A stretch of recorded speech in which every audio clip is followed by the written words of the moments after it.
Welcome to online class. Today we have in our social science class a lesson from geography. We have completed already a certain portion of this lesson. The remaining part of the lesson we are going to see in this session. Children. So I just want to have a quick recap. So what is environment? All the things which surrounds us is said to be environment. It includes both living things and non-living things. What are the groups of environment? How it is grouped? Natural environment and human-made environment. So what are there under natural environment? Physical environment and biological environment. So what consists of physical environment? It consists of lithosphere, that is all sorts of landforms, hydrosphere, all water forms, and atmosphere. It is nothing but air, that is a layer of air around the earth. And in today's class, we are going to discuss about biosphere, that is the biological environment, ecosystems, human environment, impact of human beings on the environment. We will see one by one. See, what is this biological environment?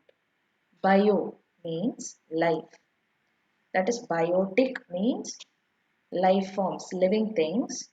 Abiotic means non-living things. There is no life without life. So biosphere means where life form exists. It is a sphere, it is a place where life form exists. When can life form exist? Where the combination of lithosphere, hydrosphere and atmosphere meets or exists, there exists the biosphere. Understood? So all life exists in the biosphere. So our planet Earth has this biosphere so that all living forms can live on the earth. Here you can see the biosphere. See, there is a combination of lithosphere, hydrosphere and the atmosphere. Then the interaction of biosphere with the physical environment forms several distinct ecosystems. What is this ecosystem? It is a system where there is an interaction of biosphere. What is a biosphere? It is nothing but living things. That is, biosphere is a place where living things live, living things exist. So, living beings interacting themselves with a physical environment. What is the physical environment? It includes land, water, and air. So, biosphere interacts with the physical environment, forms a system known as ecosystem. That is, we are all interdependent with the living and the non-living things. For example, human needs water and air. Animals needs water, air. Even plants or forests need water and air, isn't it? So all are interconnected, interdependent. We all interact each other and create a system called a ecosystem. And then ecosystem is a system formed by a community of interdependent living organisms in a place and their interaction with a physical environment. So living beings interact with a physical environment. That is the land, water and air is called a ecosystem. So ecosystem varies in size. That is, there is various ecosystems. Ecosystem of marine organisms, ecosystem in forest. So it differs. It differs according to the physical environment with distinctive characteristics for each. So this each part of an ecosystem is closely interconnected. So what are the part of ecosystem? Ecosystem consists of biosphere as well as the physical environment. So all are closely interconnected. If one part of ecosystem is affected, if one is excluded and if one doesn't work, it subsequently affects the entire ecosystem. We will see one example. Just see here.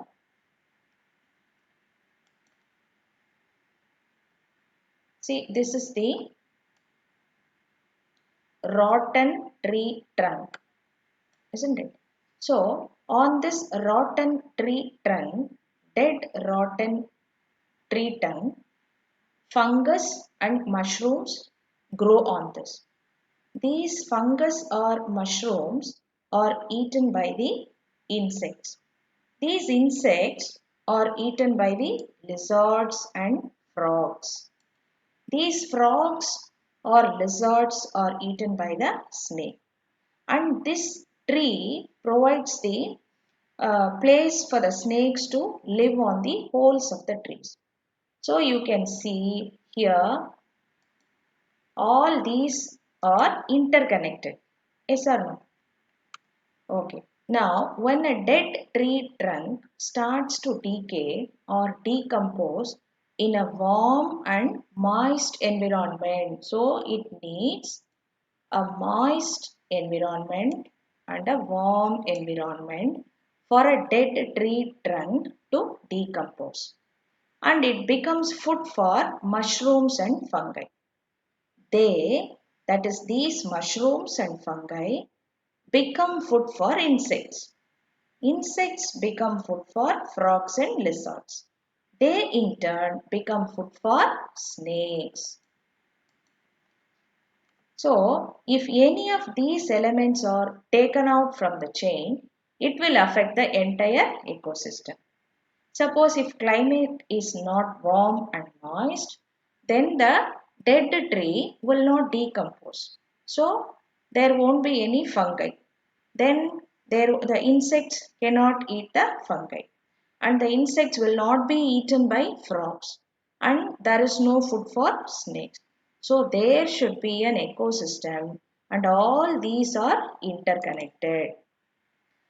Then the ecosystem, suppose if any one factor is excluded, if one factor does not exist there, if the chain cuts there, the whole ecosystem will cease to exist.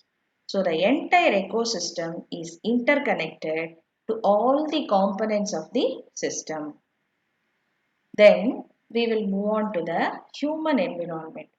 That is, the environment is created or modified by human beings. Actually, the natural early man adapted himself to the natural environment. He did not modify anything because he did not know any technology or he did not have any skill to modify the natural resources. But present day human being, after the metals were found out, after the invention of wheel, the society have been developed by constructing so many buildings, so many industries, so many factories. Because of these industries, we are able to produce more things and we are able to satisfy our needs, isn't it? So we are able to satisfy our needs by producing more products. So this human made environment can again be classified into built environment and socio-cultural environment. What is this built environment? See, it is nothing but all physical things such as houses, factories, farms, and transport networks created by humans. So, everything, the environment which consist of so many things are created by human. That is why built by human. Built by human. That is why it is called a built environment. Another one, see, you can see the example of all these are examples of built environment because these are built by human beings. And what is socio-cultural environment? It is nothing but socio-cultural means a society. So who will be there in the society? Individuals, family, so many religious persons, educational institutions, the people who follow various customs, various beliefs, all will live in an area, that is called socio-cultural environment. So all these factors provide the environment and surroundings in which people grow up and live in. So what is the impact of human beings on environment? How either human beings help the environment by creating more things, at the same times we people, that is the human beings, pollute the environment also, degrade the environment also. We will see that now. See, all living beings adapt to the environment. Human beings change the environment according to the needs. For example, if you take animals, they adapt themselves with their with the forests, isn't it? With a place wherever they live, they adapt themselves. But human beings change the environment. How he changes the environment? That is, he clears the forest and construct buildings, and he clear that is the agricultural fertile agricultural lands are used to provide housing colonies. So we change the environment according to our wishes, isn't it? In a place which is dry, we build wells, dams, canals, and get the water for our livelihood. So to plant crops, to build houses and factories, we clear the forest. This is how we turn all forests and many natural landscapes to the modern cities and towns. Isn't it? So many landforms are modified to make them as a residential colonies or to build some industries or to build some factories. We change our environment. That is either we use all most of the fertile agricultural lands are used, or either we cut down the trees to construct the houses or to make some buildings. So, impact of human beings on environment. In the process of changing the environment according to their needs, human beings have polluted and destroyed a large part of natural environment. For example, as I have already told you, these agricultural lands, some agricultural lands, the natural fertilizers are not used much. Instead, chemical fertilizers and pesticides are used in a more amount to make the soil fertile or to retain the soil fertility. Instead, they can use the natural manure also, natural compost also, along with the chemical fertilizers. And the pesticides used doesn't kill, that is, it not only kills the pests which are harmful to the crops, but also kills some insects like earthworm, which is actually good for the fertility of soil. So that should be avoided. Sometimes, because of deforestation, we have soil erosion. That is, by cutting the trees, the roots of the trees and plants hold the soil firmly to avoid the soil erosion. By cutting the trees, it is easy for the flood or heavy wind to blow away the soil, to blow away the topsoil, that is to carry away the topsoil. Topsoil is carried away either by the wind, heavy wind, or by the flood water. So we can avoid this by afforestation. By planting more trees and plants, we can avoid the soil erosion. So human beings have polluted and destroyed a large part of natural environment by afforestation or by avoiding the soil erosion. By using the natural manure, we can protect our land from pollution. And because of deforestation and pollution, very worst side effects of global warming, that is by polluting the atmosphere. How the atmosphere is polluted? By the fumes or smoke released from the factories, chimneys, and the toxic gases emitted by the automobiles. It pollutes the environment. It causes the global warming, so that the temperature of the earth is increased, which leads to melting of glacier, so that the sea level rises, which leads to submerging of large cities of the world. So we have to avoid this. To avoid this, humans should not pollute the atmosphere. Even water is also polluted by human being, because the sewage water, the untreated sewage water which is released from the factories, goes and mixes with the water sources, so that the water becomes undrinkable. And because of the pollution in the atmosphere, the quality of air becomes poor. Okay, so we have, as human beings, we have to protect our environment. So, to save the earth and to protect our environment, there should be a balance between natural environment and human-made environment. Imagine there are a very less number of trees, but more population. So the plants and trees actually releases oxygen. Human release carbon dioxide. There should be a balance between these two. So plants and trees should be planted more. Okay, so there should be a balance between the carbon dioxide and the oxygen. Oxygen level should be more.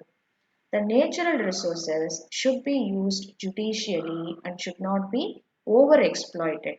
For example, by constructing industries, raw materials or minerals and metals are used, their usage is increased. So we have to see the present usage, that is, the usage should be judicious and it should be preserved for the future. It should not be overexploited. So what we have to do, we have to consume less so that it will be produced. The production should be little minimized. The usage of raw materials can be minimized. So by consuming less. So there should be a balance between natural environment and human environment so that we can avoid the pollution of land, air and water and we can have a good ecosystem. Okay children, we will end up this class. We will see in the next class.